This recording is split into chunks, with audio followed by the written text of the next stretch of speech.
오늘 성경 봉독 마태복음 13장 53절에서 58절까지 봉독하도록 하겠습니다.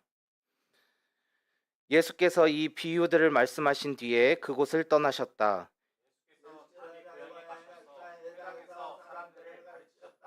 사람들은 놀라서 말하였다. 이 사람이 어디서 이런 지혜와 그 놀라운 능력을 얻었을까? 이 사람은 목수의 아들이 아닌가? 그의 어머니는 마리아라고 하는 분이 아닌가? 그의 아우들은 야고보와 요셉과 시몬과 유다가 아닌가? 그의 너희들은 모두 우리와 같이 살고 있지 않은가? 그런데 이 사람이 모든 것을 어디서 얻었을까? 그래서 그들은 예수를 달갑지 않게 여겼다. 예수께서 그들에게 말씀하셨다. 예언자는 자기 고향과 자기 집 밖에서는 존경을 받지 않는 법이 없다. 예수께서는 그들의 믿지 않음 때문에 거기서는 기적을 많이 행하지 않으셨다. 아멘. 반갑습니다. 반갑습니다. 네, 못 뵀던 얼굴들도 보여서 좋습니다. 오늘은 예수님께서 정작 고향에서 벌써 넘어갔네요. 정작 고향에서 대접을 받지 못하신 그 장면을 가지고 이제 우리가 익숙함을 떠나서 간절함으로라는 제목을 가지고 이야기를 나눠보고자 합니다.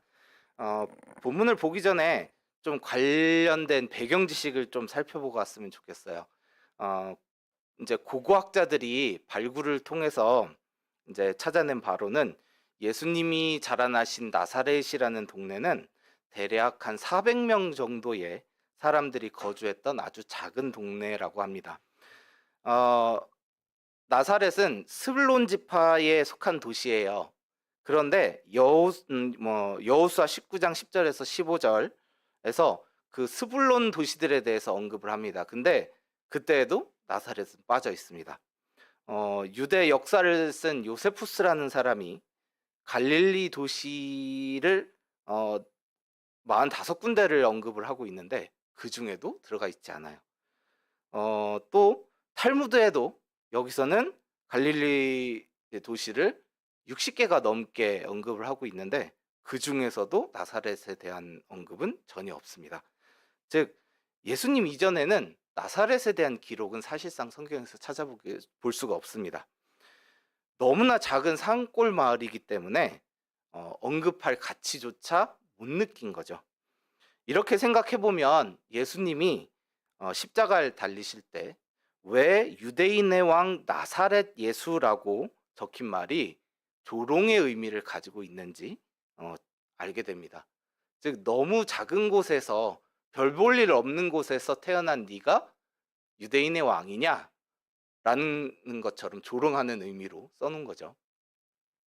예수님께서 게다가 나사렛에 거주하던 시기에는 주변에 새로운 신도시가 생길 때입니다. 예를 들어 주변에 큰 도시인 치포리라고 하는 곳이나 나중에 이제 갈릴리의 수도로 정해지는 디베랴라고 하는 계획 도시들이 막 건축되던 시기예요. 우리 요셉의 직업이 뭐죠? 아버지 요셉의 직업이 뭐죠? 목수죠. 목수라고 나와 있죠. 네. 근데 이 요셉의 직업이요, 히브리어로는 텍토노스라고 합니다. 성경에서는 목수로 번역이 되어 있는데 사실상 그때에는 건축물들이 주로 돌로 만들어진 건축물이었기 때문에 석공으로 보는 게 더 알맞다고 해요. 게다가 또 일부 학자들은 사실상 석공이라고 보기에도 그냥 건축 노동자로 보는 것이 더 알맞다라고 주장을 합니다. 사실 뭐 석공이든 목공이든 중요한 것이 아니라 예수님께서 가난한 어린 시절을 보냈다는 것이 더 중요한 사실이에요. 건축일이 막 주변에서 대도시가 만들어지는 그 건축일이 있을 곳에서 한 9km 정도 떨어져 있다고 해요. 그러면 걸어서 1시간 반에서 2시간을 걸어가야 돼요. 매일 왔다 갔다. 그러면 그만큼 가난했기 때문에 대도시에 거주할 형편이 안 된 거죠. 그러니까 쉽게 얘기해서 우리로 치면 안산하고 화성 가운데 어딘가의 작은 도시에, 아니 작은 마을에 판교 신도시 건축 하러 나가는 노가다, 쉽게 얘기해서 하러 나가는 그 정도로 아마 생각을 하시면 조금 쉬울 것 같아요. 그런데 이제 예수께서 공생애를 시작하신 다음에 고향으로 돌아와서 이제 사람들을 가르치시는 장면이 나오죠. 근데 사람들의 생각에는 예수님은 가난한, 쉽게 말해서 노가다꾼의 아들이었어요.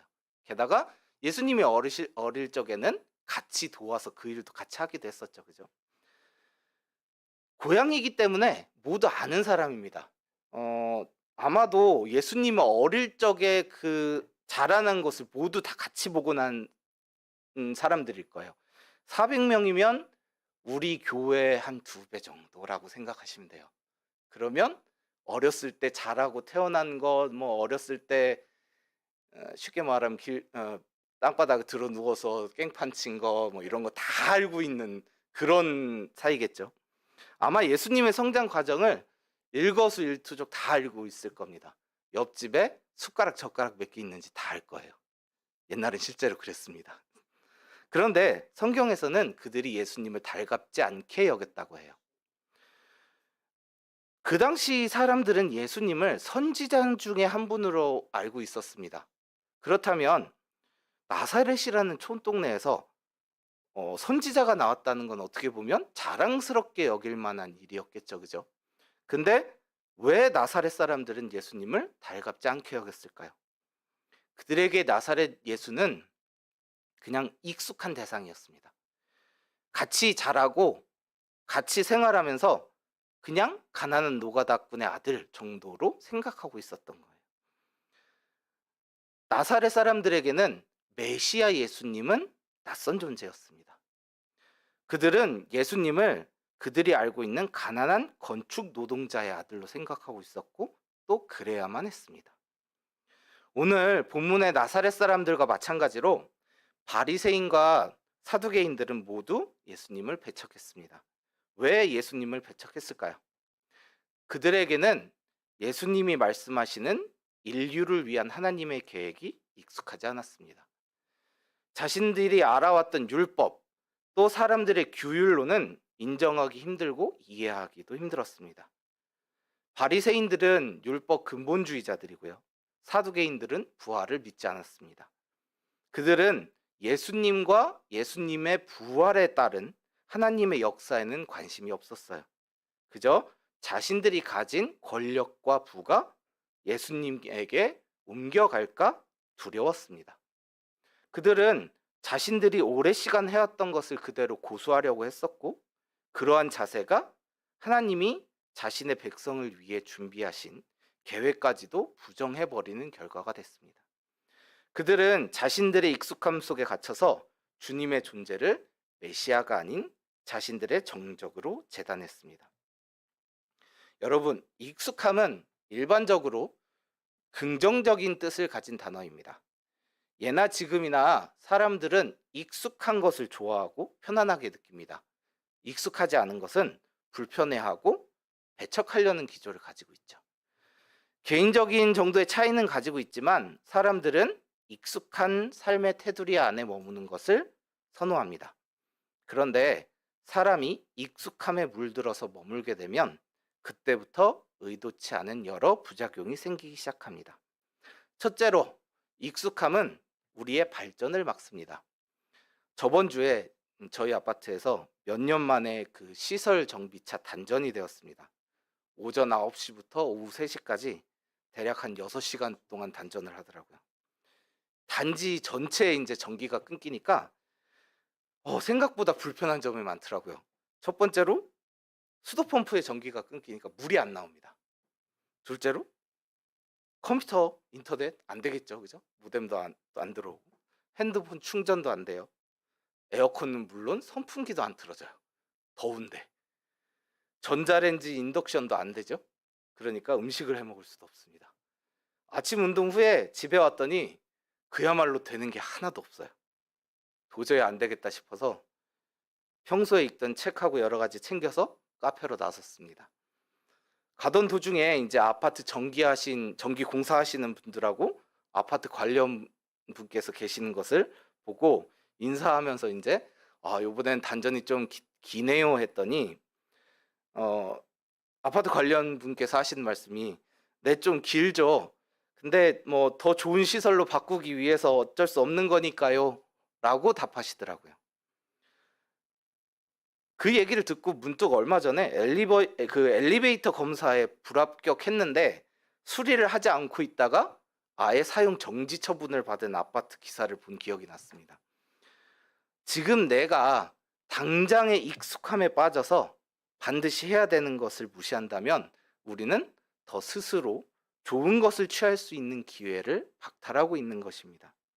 어떤 목사님께서 그 아프리카에 선교하는 선교사님과 함께 말씀을 주고받으시다가 이제 요새 선교하시면서 가장 어려운 것이 무엇입니까? 하고 여쭤봤대요. 그랬더니 선교사님께서 이제 대답을 해주시는데 아프리카 사람들에게 깨끗한 물을 마시게 하는 것이 가장 어렵습니다. 라고 대답을 하셨대요. 얼마 전에 교회에서 그 후원을 해서 마을에다가 우물을 이제 만들어준 것을 알고 계셨는데 그것을 이제 목사님이 생각하시고서는 아니 이제 우물도 생겼는데 깨끗한 물을 제공하는 것이 무엇이 문제인가요? 라고 물어보았대요. 그랬더니 선교사님께서 말씀하시는 것이 아프리카 사람들은 더러운 물을 마시는 것에 익숙해서 마을 한가운데에 깨끗한 물이 있는 우물이 있음에도 그 물을ตื้어갈 필요성을 느끼질 못한대요. 그저 그냥 가까이 있는 더러운 웅덩이에 있는 물을 마신다고 합니다. 그 사람들에게 깨끗한 물의 필요성을 체감하게 하는 것이 생각보다 쉽지 않습니다. 라고 말씀을 하시더랍니다. 이 이야기는 사실 우리에겐 조금 이해하기 힘든 얘기죠. 아니 말 안 가는데 우물이 있는데 그것도 깨끗한 물이 나오는 우물이 있는데 왜 그것을 마시려고 하지 않을까? 뭐 더러운 물을 마시면 질병에 걸릴 확률이 높다라는 거는 수차 선교사님들이 교육을 했고요. 근데 그 사람들은 평생을 그렇게 살아왔기 때문에 그 더러운 물을 마실지언정 깨끗한 물을ตื้어갈 필요성을 못 느끼는 거예요. 그 사람들에게는 물에서 흙맛이 나는 게 당연한 거고요. 물에서 아무 맛도 안 나는 것은 낯선 것입니다. 그렇게 더러운 물을 먹다가 배가 아프면 주술사에게 간대요. 그냥 그 사람들에게는 그게 상식이고 그렇게 사는 것이 익숙한 것입니다. 우리 상식에서는 사람이라면 깨끗한 물을 먹는 게 당연한 거 아닌가. 아프리카 사람들이 굉장히 어리석어 보이죠, 그죠? 우리는 세계적으로 봐도 순위권에 드는 깨끗한 아리수가 있어도 어떡합니까? 대부분 사람들이 더 깨끗한 물을 찾죠. 그래서 생수를 사 먹거나 정수기 물을 마시죠, 그죠?